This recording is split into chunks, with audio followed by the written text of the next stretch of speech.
Hello, everyone, and welcome to today's webinar titled Protecting Your Emergency Generator Set, Relays, and Coordination.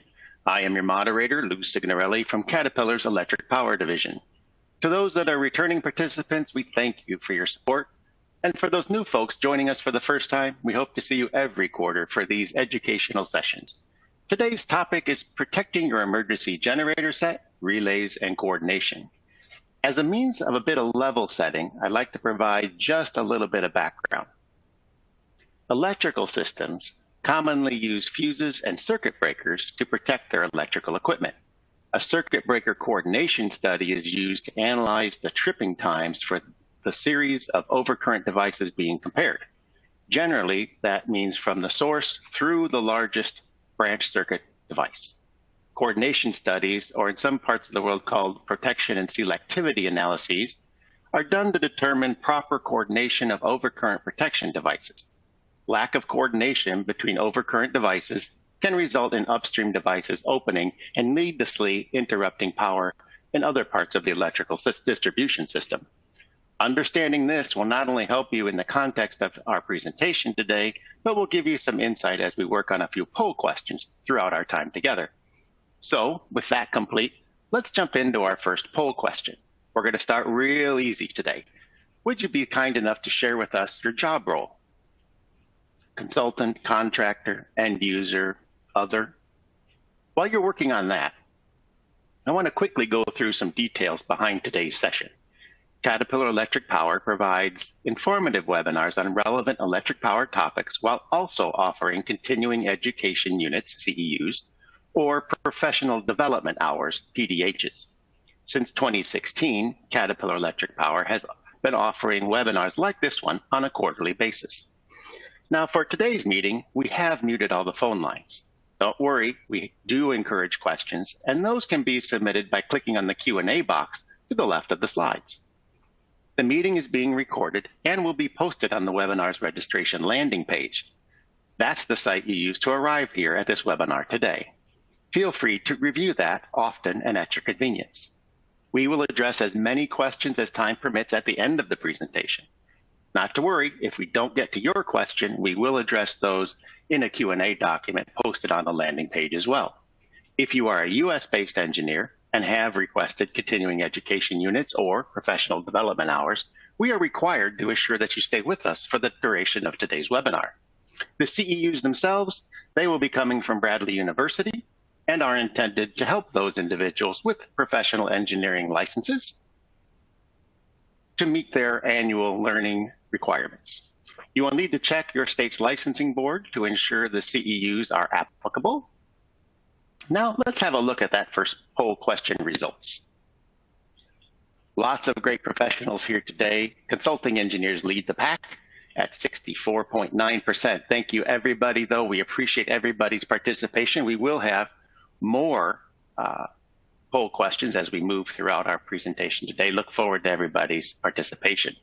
At this time, I'd like to introduce our featured presenter for today, Brian Snyder. Brian has 18 years of experience with Caterpillar, ranging from generator engineering to complete systems integration. With Caterpillar's engineering teams, Brian has supported generator and genset control products, along with leading the engineering of Caterpillar's UPS product line. Brian also led projects as a project manager related to the design and execution of customer emergency power systems. In Brian's current role, he provides application support to dealers and customers looking to develop integrated electric power systems. Brian holds a Bachelor of Science degree from Purdue University, as well as a project management professional certification from the Project Management Institute. Brian, thank you much for presenting to our group today. Thanks, Lou, and thanks everybody for your attention today. Today we're going to be discussing the protections which are available within an emergency power system and how best to coordinate the multiple levels of protection to achieve the best operational results. This webinar is intended to be the basics of a coordination study. This is a complex subject that we're going to attempt to simplify so you can recognize the importance and coordination of all the protectives within the system. As we discussed today, we're going to start off with an overview of a single line diagram and a graph that we'll be using throughout the presentation. We'll then look at reviewing the different protective devices that we may find within the system. And then we'll look at defining system coordination study and how its impact is on the generator set investment. We'll look at the settings within the relay curves, and then we'll look at our circuit breaker options that we'll have along with coordination of those circuit breakers. And finally, we'll wrap up with some analysis tools and software, along with some additional information and resources that are available to you. So as we start our discussion, again, we're going to look at a single line that we're going to be using throughout the presentation. We've simplified the single line down to remove any references to the utility, an automatic transfer switch, or any of the transformers potentially in the system.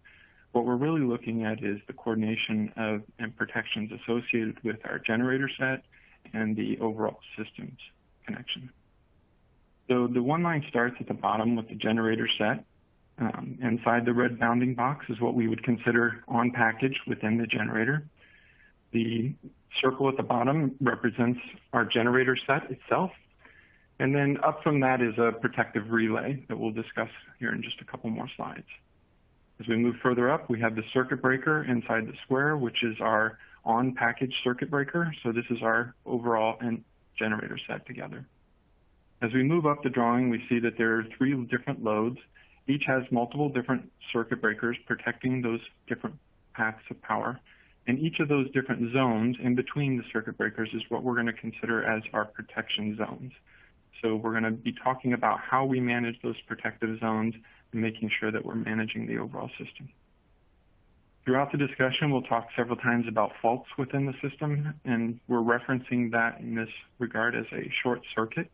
It be indicated by an X to show you where in the system we're talking about the fault occurring so that we can give an overview and understanding of how that system should perform dependent on where the fault occurs within the system.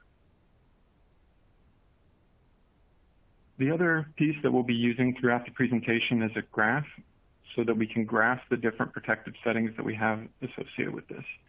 So the graph we'll use is a time over current graph. We have time and seconds on the vertical axis or the y-axis. We have the current and a per unit rating across the x-axis.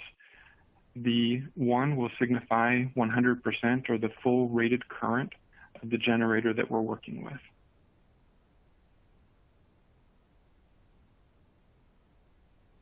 So the next thing that we're going to talk about is the relays within the system and what relay protectives we may have within a typical generator set system. An ANSI IEEE device numbers are typically what we see within the system. These are a list of things that we would see with a generator set. The list here has the ANSI IEEE device number associated with it. If you'd like a complete list of the different devices that are available, you can see the IEEE C37.2 standard for electric power system device function numbers, acronyms, and contact designations. So as we talk about the different devices that we have within a system, what we're looking at and considering is to be able to detect a fault wherever it occurs in the system. And a fault may be any different type of anomaly as we're doing our protection. As we talked about at the beginning, we're going to be mostly talking about short circuit faults within our discussion today. But depending on where the protective relay is within the system, we may be looking at inside the generator, which we would consider anything that comes up to the generator circuit breaker would be something that we consider inside the generator. And then, or we could be, depending on if the relay is located in other portions, we may be looking at faults that are occurring outside the generator or anything that's beyond the generator circuit breaker. There's also going to be multiple levels of protection within our system. We're going to have specialized controls such as the generator set control panel, the voltage regulator, or the circuit breaker. There's also complex controls that you'll find within your switchgear or within a single or multifunction relay, depending on how your application is designed. For our discussion today, we're going to focus, as we talked about, primarily on the generator's protection. So we're going to look at the protectives associated with our generator set control panel and with the circuit breaker So these are going to be the 50 instantaneous overcurrent, the 51 AC time overcurrent, and the 52 AC circuit breaker. And you'll see those designations by their device number in the drawing as we go forward. Wanted to note at this point also that there are several of these protectives that you'll find within your control panels potentially on package. The ones highlighted in bold are ones that we typically carry on our Caterpillar controls. The ones that are not in bold would be something that would be part of your Caterpillar switchgear. Typically that's going to be more of a system level view or something that's going to be a little bit higher level. So you can work with your CAT dealer to get spec sheets on the different products that we have and the different capabilities and what we have available to you in those different options. There's also different settings within all of these different protectives that allow you to adjust them to be able to specialize for your specific application. So let's talk about what a coordination study is. The IEEE Standard 242, Recommended Practice for Protection and Coordination of Industrial and Commercial Power Systems, is really the overarching document that gives good instruction on what a coordination study is, how to perform a coordination study, and what are the different things and considerations you might have with things such as your transformers or fuses or other parts of the system. So I highly recommend that as a more complete document than what we're going to cover today.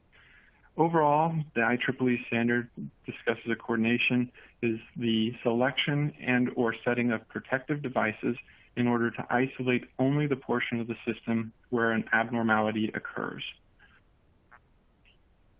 The standard also goes on to talk about that a coordination with downstream circuit breakers is required for the generator to clear faults. And what this is talking about is that, as we'll talk through the discussion today, we'll show the requirement to be able to make sure that the generator itself, as the source, is able to create enough energy or current to reach the downstream loads and to clear the breakers downstream. And so we'll talk about that as we look forward into the discussion as well. And finally, it also references that a sequential fault clearing closest to the fault protects equipment and provides system stability. So what this is referencing is that if we were to have a fault somewhat on load 1, like we show here, we want to clear the breaker, the 52 device that is right in front of that fault. So there's a specific protective zone that we want to be able to have, and that's the zone that we want the 52 device to be able to protect. So in this case, we would drop the power to load 1, but we would still be powering loads 2 and load 3. Now, if the fault was to move up the system a little bit higher into the next protective zone, we would see that the fault now occurs. We want to be able to clear the next level up 52. So now we would drop the loads to 1 and 2, and we would continue to power load 3 in this instance. And if the fault was to occur directly outside the generator, we would need to trip the generator circuit breaker. This would drop the load to drop power to all the loads. But overall, now we're protecting the generator and the asset and the investment that we have made. And finally, we have the overcurrent protection device. Now, the overcurrent protection device, as we're showing here, is a 51. That's the AC time overcurrent. And what we're looking at here is the ability to identify a fault that has now occurred potentially inside the generator or inside that generator set circuit breaker. So we can now send a signal to the generator to turn it off and to stop producing current. And so now we can protect, again, our generator asset. This also works if for some reason one of those breakers that we talked about in the system failed to open. We would still have that 51 device as a secondary level of protection that's protecting our asset overall. So Lou, I think we're up with our first poll question today. Yes, indeed. Thank you, Brian. So folks, if you could, on jobs where you're involved, in your experience, how often are coordination studies or protection and selectivity analysis required? We're not looking for a specific number, but generally all of the time, most of the time, maybe half sometimes, or gosh, I've just never seen it be required. If you could take a moment and share your experience with us, we really appreciate it. Brian, while that's going on, I did have a question about something you were showing us in your slides. From your diagram, there appear to be several zones of protection, if you will. Is this typical of most sites, and how many zones are most commonly seen? Yeah, Lou, there's nearly every site is going to have multiple zones of protection. So if you consider things like even simply at your home, you're potentially going to have maybe a 200 amp service that's feeding the house, and then you're going to have multiple different breakers that are going to feed different rooms within the house. You want to be able to protect in such a way that if there was a failure, say your toaster has a short in one room, you don't want to drop power to the entire house. You want to just isolate that one part. So it's very similar when you consider a large facility. They have the same kind of a concept. It's distribution of power throughout the facility. We want to isolate faults closest to the fault or the load that is actually causing the failure. And so it depends, the different zones of protection are going to depend on how they lay out their distribution to that equipment and how many different pieces of equipment they may have within the system overall. Great, Brian. Thank you for taking us through that. I appreciate that. Let's take just a minute and look at our results. And it looks like, by and large, there's going to be some kind of coordination study required. Clearly over 60% of the time. So that's really good insight. Thank you, everybody, for helping us understand how and when these are used. So Brian, if you would continue, please. Thanks. So as we said just before the poll question, one of the biggest things that we're looking at is trying to protect that generator set investment. So along with the entire system and making sure that the system stays up, we're looking at our generator set as a large asset within our standby power system, and we want to make sure that we get the most out of that investment. So one of the things that we're looking at is that as current flows through a wire, it generates heat. And over time, that heat will degrade the insulation within our generator sets. So what we are going to try and look at is that each different generator may have different classifications of insulation material, and that different classification will have different life expectancy based off of different temperature ranges. So we have a white paper that we'll reference later that the temperature rise and insulation class relationship that walks through the differences that you'll see based on temperature and based on those different class of insulation. But you also see that in the same classification of insulation, that as you increase the temperature by 10 degrees Celsius, you're going to actually reduce the life of that generator insulation by half. So in this example that we're showing here, a generator with 180 degree C operating temperature would be expected to have, with a Class H insulation, which Caterpillar uses Class H insulation on almost every generator we sell, it's going to be about a 20,000 hour life expectancy for that insulation material. So what that would be is a typical application for a standby generator set.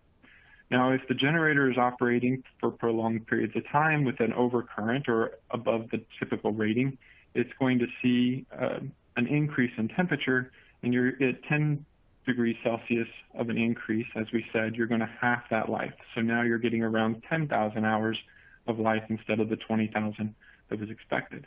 And that degradation isn't an instantaneous failure, but eventually you get to a point where you cause weaknesses within the system, and it could potentially cause a failure that could cause the entire generator to have a short and end up being a catastrophic failure. So we want to make sure that we're protecting that asset and that we're getting the most life out of the investment that we've made. So let's talk about those relays a little bit. The generator set relay that we discussed before, the 51 AC time over current, has multiple settings within it that we're going to need to make a decision on how we set up that relay. The first set point is the definite time setting. This is, as it states, is you set a current setting and a current threshold. So typically you have between 100 to 300% current that it will allow. And then you set a time delay. So in this instance, we have 1/10 of a second up to 20 seconds. And so once we've set those time settings, when the current hits that threshold, the generator will receive a signal to stop producing current. So as we've shown here in the graph, we have a purple line representing that 100% for 1/10 of a second. And then the gray section is really showing all the potential variation that you could make those settings to. Now, setting it to 100% for 1/10 of a second is probably not likely in most applications because as soon as you hit that full rated current of the unit, within 1/10 of a second, you're going to get a signal that's going to tell you that you need to shut the generator off. And that's not necessarily what you would want. So a more common setting that you may see is setting the unit to 300% for 1 second. Now, our Caterpillar generators, typically at 60 hertz, are rated for 300% for 1 second. For a 50 hertz product, 300% for 10 seconds. A 50 hertz product would typically be around 250% for 10 seconds. But you can work with the dealer, your CAT dealer, to understand what your specific unit's capabilities are. So in this application, we've set the units to 300% again for 1 second. So now, if we were to have a fault within the system, that would be something greater than 300%. So in this case, we're showing 10 times the rated current. Again, with most generators, you're going to need to work with your manufacturer to understand if 10 times the rated current is available from your generator. That's going to depend on the current decrement curve that you were able to get from your manufacturer.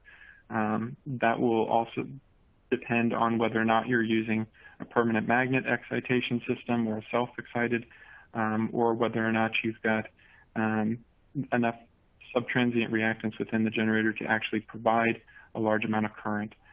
So those numbers will determine whether or not you can get to 10%, but for this example, we're going to say that we can. And then at 1 second, the generator would trip offline, and that would be our trigger. So now if we also, though, would see that if we were to have a fault within the system and the fault required just 200% current, and so we did not have a 300% over current, then we would end up providing that 200% on a continuous basis because the definite time trigger isn't able to actually identify that there was a failure because we set the time or the current limit to 300%. So because of this, we don't only just use the definite time settings. It is our first setting, but not the only one used. There are also curves that are available within the relay set points. So the curves are based off the IEC 60255 standard. You can see the formula here that's used to calculate the curve along with the values that are used. These curves are programmable. You can use a current threshold of 100 to 300%, and that allows us to move that curve horizontally across the axis, or we have a time multiplier that allows us to also move it slightly vertically. The overall aspect of this now is that what it does by having a curve is it gives us the ability to have a little bit more room and a little bit more power within that area left of the definite time curve setting. So it's the time rated. We can have longer time trips and be able to provide, in this instance, we're showing the 200% fault again, and the fault occurs and is tripped off at 5 seconds rather than providing it continuously. Now there's also value to the curve on the right side of the definite time or within that short time range. Typically though, the generators in this case were showing that you would require 100% or 100 times the rated current of the unit, and it's very unlikely that a generator is going to be able to produce 100 times the rated current. But in this case, if it was, you would trip off slightly faster than what that definite time setting would be. So there's not only one curve available to you. There typically is the normal inverse curve, which we see as the blue curve on the graph.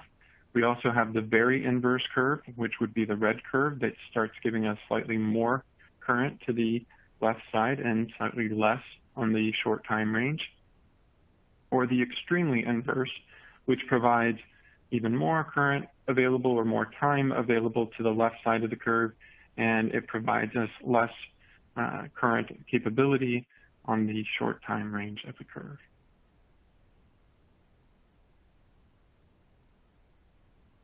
So what this would do is, by making the selection of which curve you want to use, you are determining how long you want to be able to provide that current during the overcurrent on the left side of that curve. We're seeing that if we were to go with the normal inverse, we would end up with the roughly 5 seconds that we discussed earlier for that 200% overcurrent. If we were to use the extremely inverse in this situation, we would end up with 10 seconds of overcurrent during this application. So by choosing which curve we want and how we set those settings within the curves, it determines how much current we're going to see and for what duration we will see that current.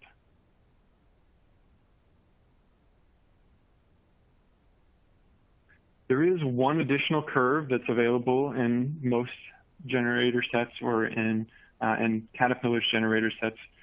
There is the thermal limit protection curve. The thermal limit protection curve does not have a time multiplier. It only has a current multiplier.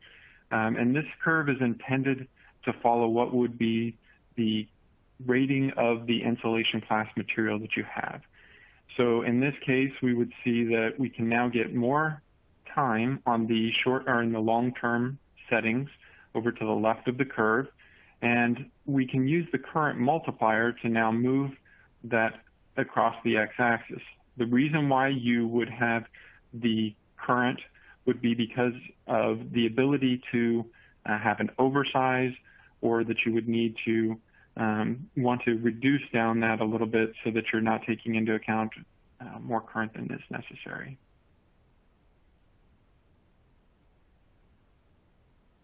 So as you can see here with this curve, we've now overlaid the generator thermal limit as part of the overall curve.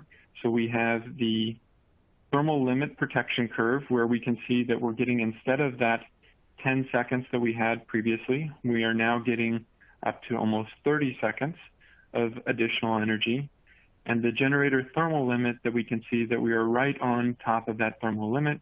So now we know that we're going to be up to what the capability of the unit is, and we're getting more energy that we need to be able to support those downstream loads or to clear these faults that we have within the system.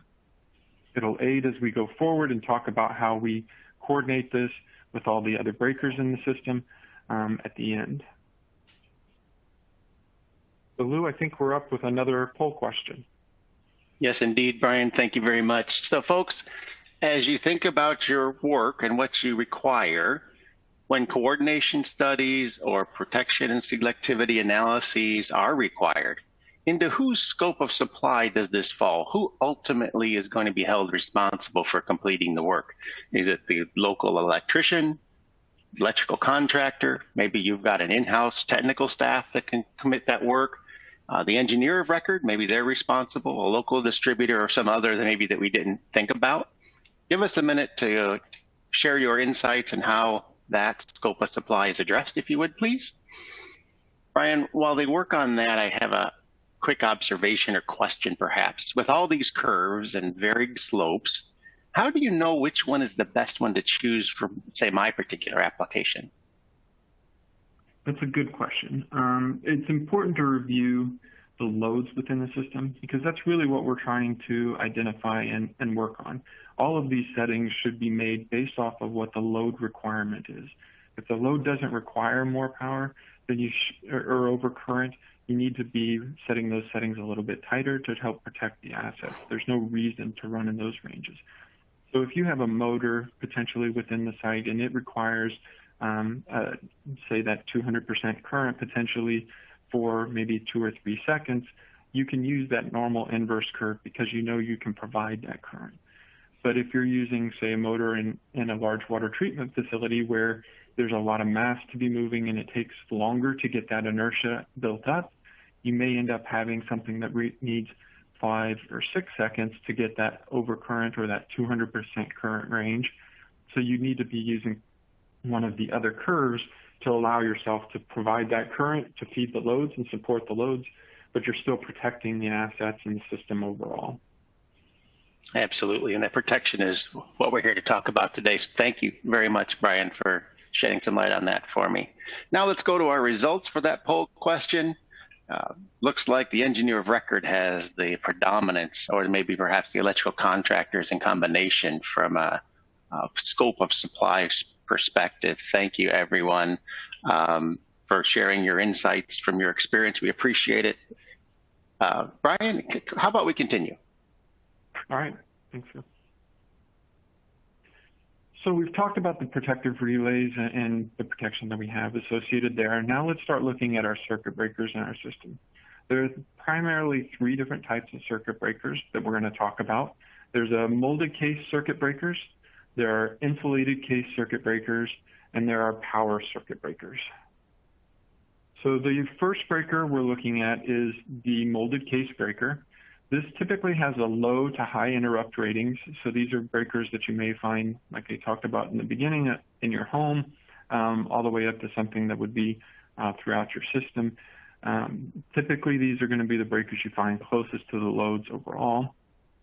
They are typically a low short time rating. They're mechanically operated only. They also are available typically only in a fixed configuration, and they're going to be typically an 80% rated breaker. Almost always they're a factory sealed application, which means that the breakers are not serviceable themselves in the field. So if you have a failure of the breaker, you're going to have to take it out entirely and replace it entirely. And they have the least rigorous test standards overall for the different breakers that we've discussed here. So the next breaker is the insulated class case circuit breaker. The insulated case breakers typically have a higher interrupt rating. They have a medium to short time, a medium short time rating. These are normally what you're going to find more in the distribution part of the system. They use a stored energy mechanism, either a mechanically operated or an electrically operated mechanism for being able to open and close. They're available in a fixed or a draw-out configuration. They are typically 100% rated, and they have limited maintenance capability. So there's a few things that you're going to be able to change, but not necessarily everything. And then they also are the same testing standards that you're going to find with those molded case breakers that we talked about.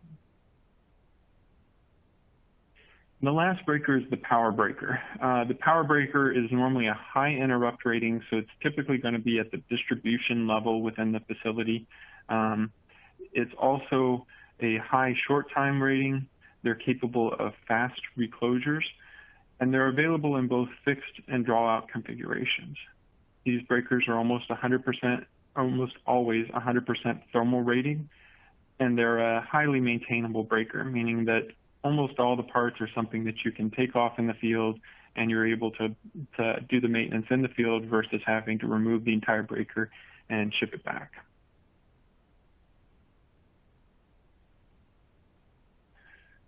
So with the breakers themselves, the breaker is the physical device that's doing the opening and closing of the path of power. But the breaker itself then has a trip unit that will be part of the breaker that will be doing the monitoring and will really be making the decisions on when to open or close the breaker. There are different types of trip units available. Typically, there's the LS, which is a long and a short time trip. There's the LSI, which is a long, short, and instantaneous trip. And there's the LSIG, which is a long, short, instantaneous, and a ground fault trip. You want to set those trip settings, as we talked about just a minute ago, more focused on the load. So you're going to make the decisions on what settings to use based on the load that's connected to it.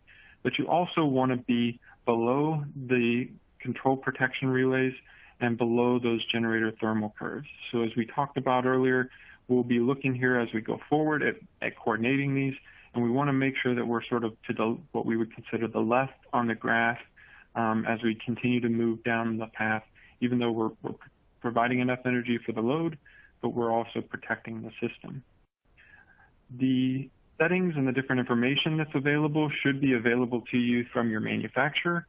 Caterpillar has spec sheets that you can work with your Cat dealer on all the breakers that we provide so that you can get the data that you need for these coordination studies based on the specification sheets so that you can understand what are the requirements and how to size the breaker and how to set the breaker within your system. So let's look at some of those settings that we might have.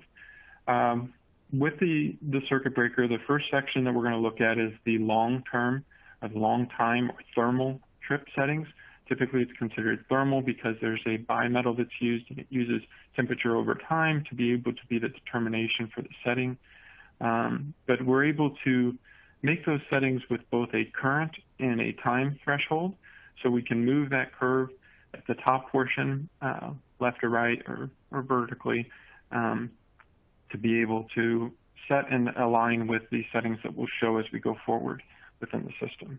So in this application, now we're showing that potentially we would be able to provide just over the fully rated current for just over 100 seconds in the way that the system is designed. So the next part of this curve is the short time or the magnetic portion of the pickup. This again has a current and a time threshold that we can set.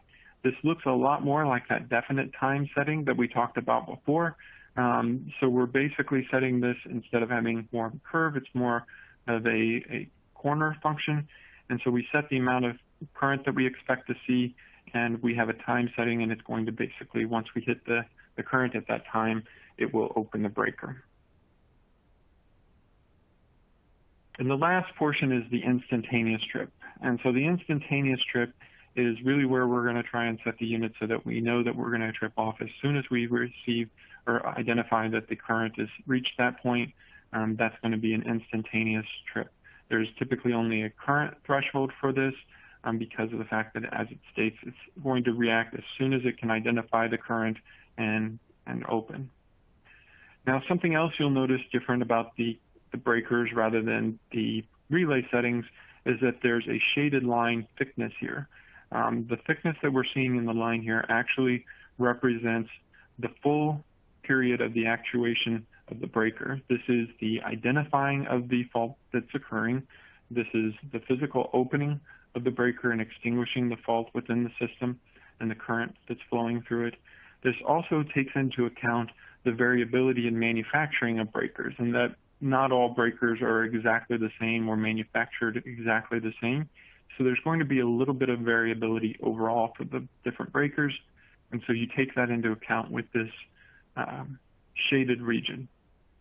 The importance to understand here is that we don't want to overlap those shaded regions necessarily as we're looking at our different protective zones, because if we were to overlap the different shaded regions, we could end up getting to a point where we tripped one breaker out of turn because of the fact that one operated faster than the other one did on that specific application. Even though we thought that one should have started operating faster, maybe the other one was able to respond quicker to the fault. So we want to try and make sure that we're not overlapping those regions overall. So now we're starting to look at this coordination function and how do we coordinate these different breakers within a system. So as you can see, we've now brought that relay protective and the generator breaker all together on the same graph. And now what we're looking at is, as we see up into the long time settings, we're able to follow the curve as much as possible. This allows us to give as much current as we need from the generator and as much as we're capable of providing without tripping the generator breaker.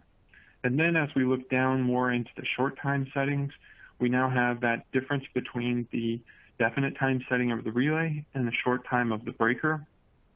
And that's the section that we're going to adjust the time setting, and we'd adjust that time interval to be our coordination overall. If we don't necessarily need to be able to provide that, say, 200 or 300%, depending on how that setting is, for more than a 0.2 of a second, then we'll set the breaker at that 0.2 of a second and allow the protective relay really to be the the backup to the breaker. But overall, this is our coordination and making sure that we're aligning these different pieces to allow enough current to support the loads, but that we're protecting the fault. So as we see here, if the fault is occurring just directly outside of the generator breaker, and in this case, we're roughly 300% of the rated current, then we are going to be tripping the breaker at roughly 0.2 of a second versus the full second that we had set for the protective relay. So Lou, I think we're up with another poll question at this point. Absolutely, and this is where it starts to get fun. So everybody thinking caps on. If a genset controller was to function as a protective relay, would you consider removing the on-package genset circuit breaker, assuming, of course, that it meets local codes, etc.? The answers are simple: yes, no, I need more information, or other. If you would please share your experience and thoughts on that one. Hey, Brian, while they're working on that, this is very interesting to me. Would certifying organizations like UL allow an on-package breaker to be removed from the generator set? So actually they do. If the generator set had been tested and verified to meet their design requirements without the breaker.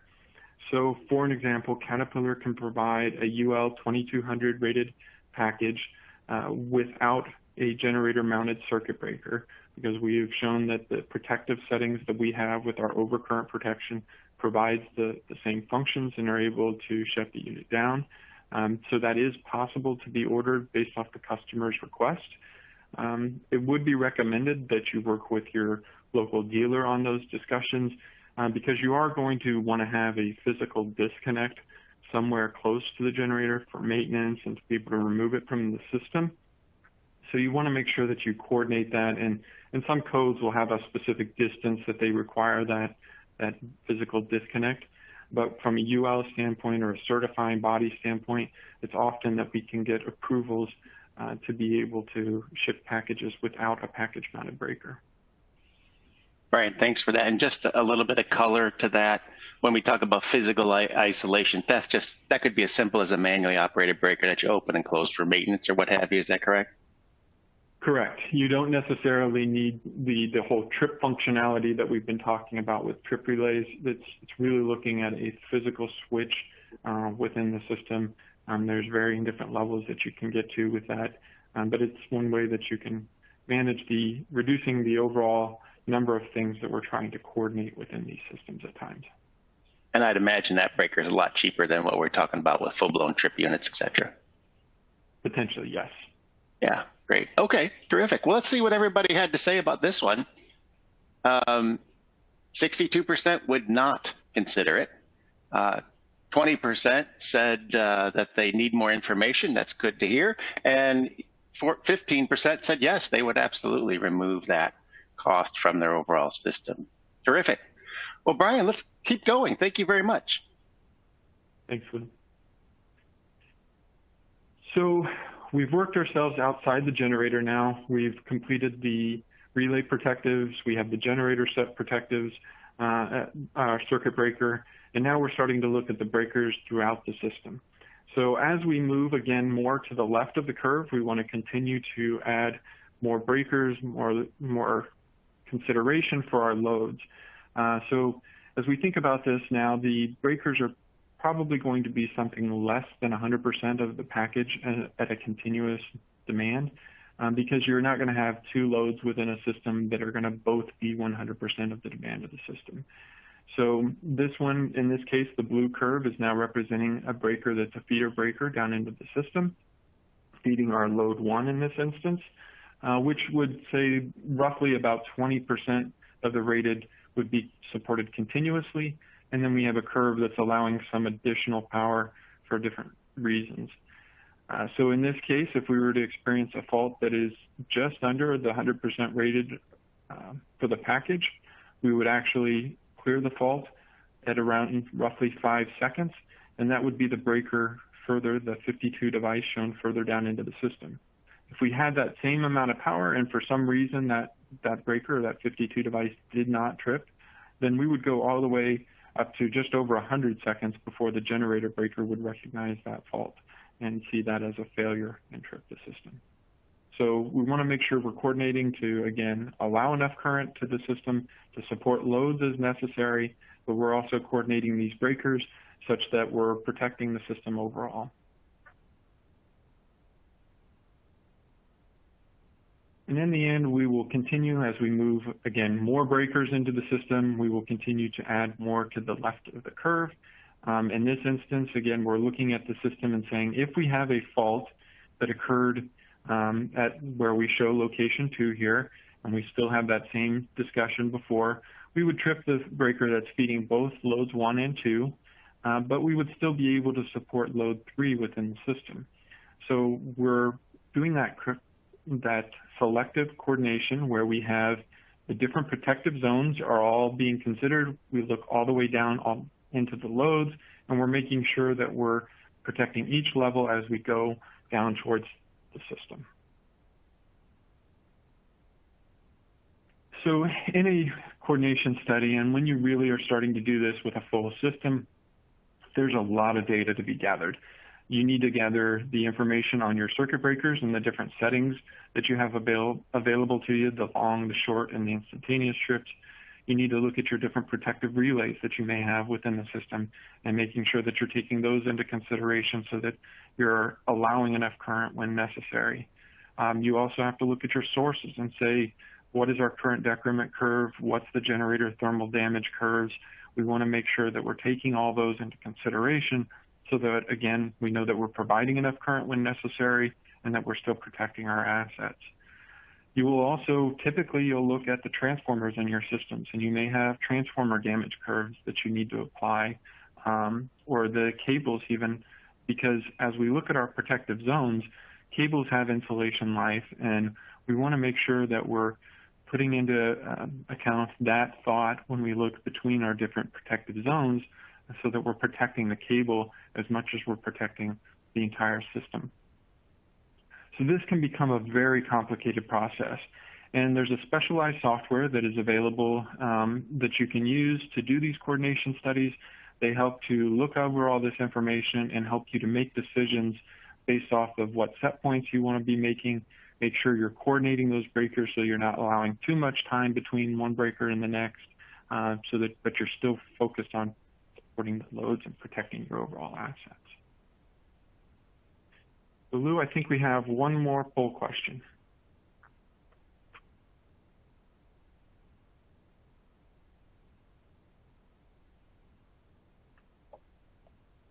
So it looks like the poll question is, if you've used a tool to help with the coordination study or the protective and selective analysis, what tool did you use most often? We have ETAP, SKM, Easy Power, and other. Brian, thanks for reading that. So everybody, if you'll share your personal experiences, whether it's a tool that you're familiar with, that you use or know that someone uses, help us understand who's using what in the marketplace today. So Brian, forgive me, but it seems like an awful lot of data to complete these coordination studies. How do I go about getting all this information? So most of the information should be available from the manufacturers. And honestly, it's really good to start getting involved with your manufacturers early on in the design process because they can help you to understand what different options they have available to you, what are the different set points. For example, a lot of times customers may not recognize all the capabilities that are within the generator set control panel, and they end up purchasing additional protectives that they'll add into the system that end up creating overlapping protections that need more coordination, more calculations, and we end up, it's double the investment that you're putting in, but sometimes it even makes more complicated the coordination of the entire site. So it really is good to work with your manufacturers as early on in the design process as possible to make sure that you're making the best decisions and getting all that collected information as you go. So it really is a best practice to kind of assemble my brain trust of partners as we start the project so that we're not trying to scramble at the end. Is that right? Right. That's exactly right. Got it right. Terrific. Let's see what everybody had to say. SKM at 49.5% is leading the pack, closely followed by ETAP and Easy Power. There are a few others out there even pushing up 20%. Good to know. It looks like there's a lot of tools out there for folks to use. That's really good news. So Brian, back to you. Thanks, Lou. So when it comes to the software, Caterpillar's been working with several of those manufacturers. In all honesty, any of those that stated other, we would really appreciate if you told us what that was in the Q&A section so that maybe we can look at some of those other manufacturers as well. But we are working currently with SKM that you should see with their next release of software, that they will include our Caterpillar EMCP4 overcurrent relays. So you'll be able to take the relay set points that we currently are talking about in the presentation today for the package. This will help with a lot of those decisions that we may have where those customers are looking at and say, do we want to remove the onset or on generator pack breaker and move that off the package? You may be able to make those decisions by looking at the relay set points and doing your coordination a little tighter. Overall, there also is an overcurrent protection relay tool that Caterpillar has.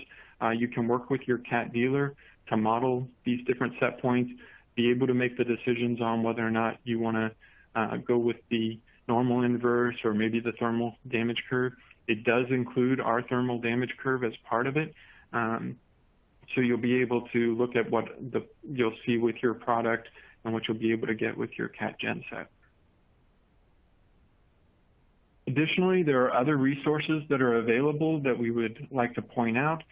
We talked about a couple of times, there are some white papers. If you go to cat.com and search for white papers, you'll be able to find our overcurrent protection white paper. We have a white paper that we talked about on temperature rise and insulation class relationships.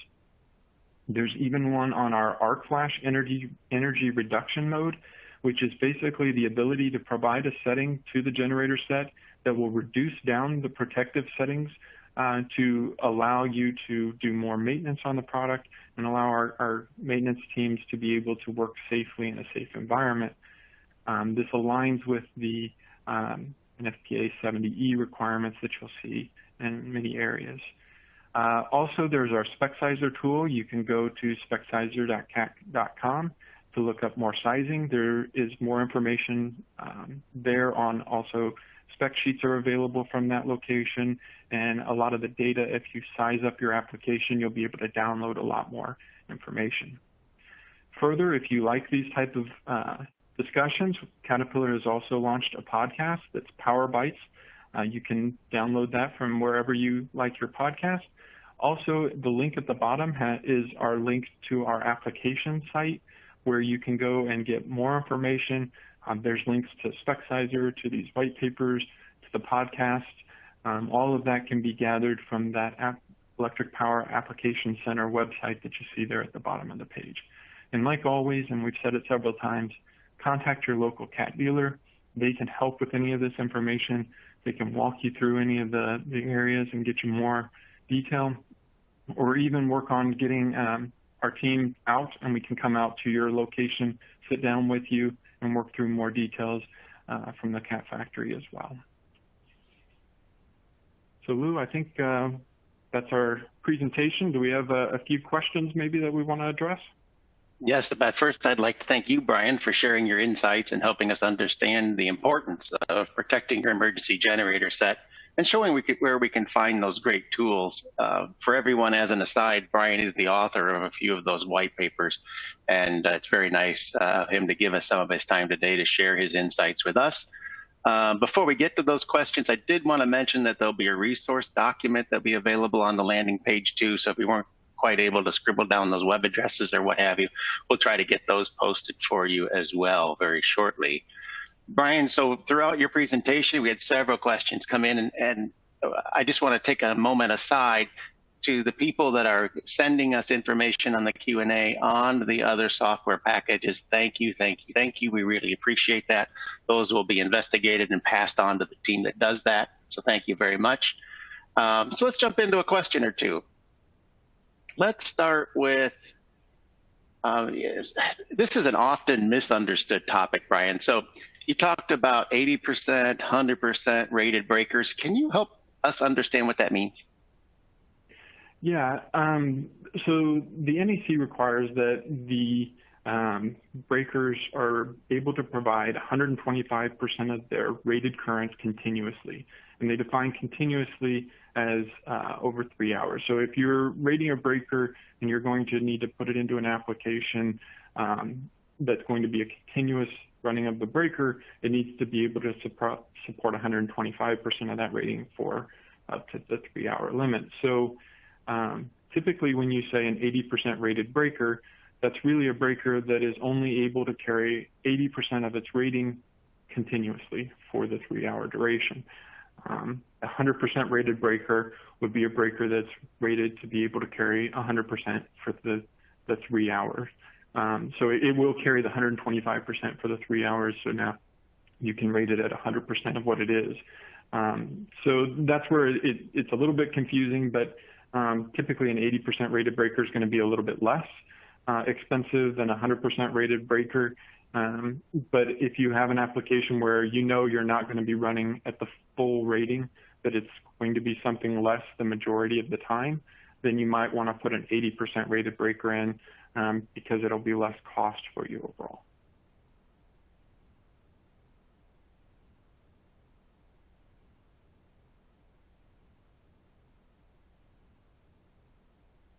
Lou, did we lose your audio? No, I apologize, Brian. That was user error. We did have Rachel wrote in with a good question. Are all generator thermal limits the same? So typically the limits are going to be based off of the insulation class of the material. So if a generator is a class F insulation, most of them are going to have the same thermal limits. If they're all class H insulations, they're potentially going to be all the same. But it's really good to work with your manufacturer because there may be some minor differences between manufacturers that may make minor changes within those curves. But if you're talking about, so with Caterpillar, again, we use class H insulation almost exclusively. Almost all of our thermal damage curves are the same because of the fact that we're using the same class of insulation across the board. Interesting. While we're on that thermal topic, Mohammed wants to know, does CAT have a temp rise limit suggestion, and where should it be set? So typically the temp rise is going to be based off the application. So with our insulation class and temperature rise, white paper would be really good reference to understand that. You're going to have a different temperature rise for a unit that's going to be continuous versus a unit that's going to be running in a standby application. And you want to make the decision based on how the unit's going to be operating, not necessarily on other factors. Because what it ends up doing is your temperature rise really determines the life that you expect out of your insulation. So if you were just to say, I want 105 degrees C temp rise, then you're in a standby application, you may end up with a generator that has somewhere around 100,000 hours of life. And in a standby application, that's hundreds of years potentially. So you don't necessarily need that. You're overpaying in those regards. So you want to make sure you're aligning the temp rise with the application.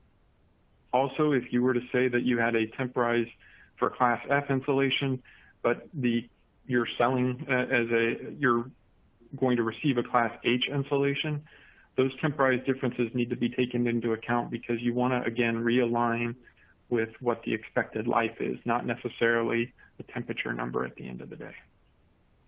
And we walk through that a lot more in that paper.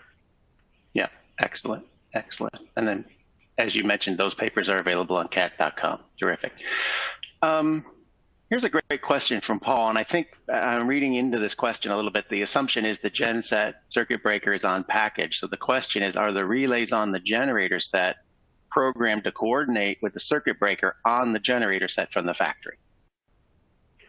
So from the factory, typically not. Our relays may be set a little bit lower than what you may see on the package. It's really recommended that's part of the commissioning and setup, you really want to look at those set points, make sure you're aligning with what the overall expectation is, and that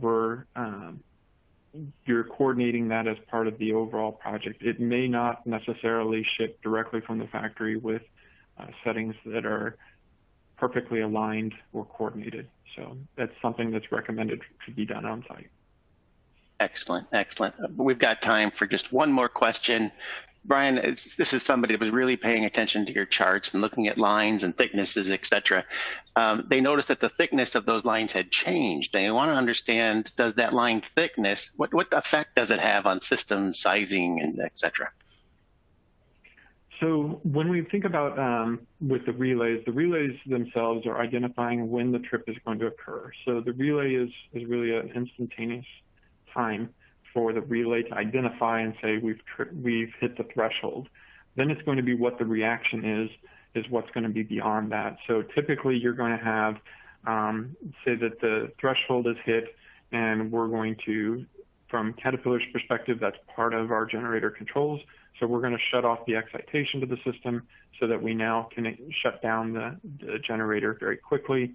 So the time band is really, we're talking about excitation, time constants, and things like that. It's very short, within hundredths of a second, versus maybe as a breaker was to look at it and you would see maybe a tenth of a second or even a little bit longer when we look at the overall curve.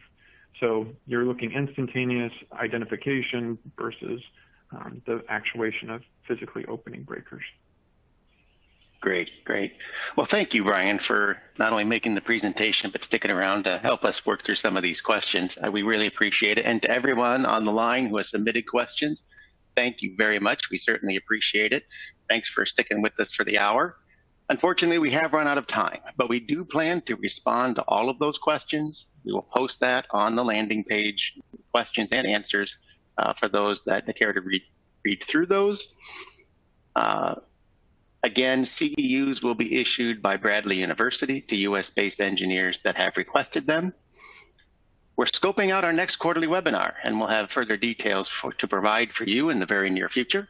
Again, we appreciate the insight and expertise from Brian Snyder of CAT's Power Integration Team. We also appreciate you, everyone who attended today, and the questions as we explored protecting your emergency genset, relays, and coordination. For Caterpillar Electric Power, I am Lou Signorelli. Thank you for joining us, and have a great rest of your day.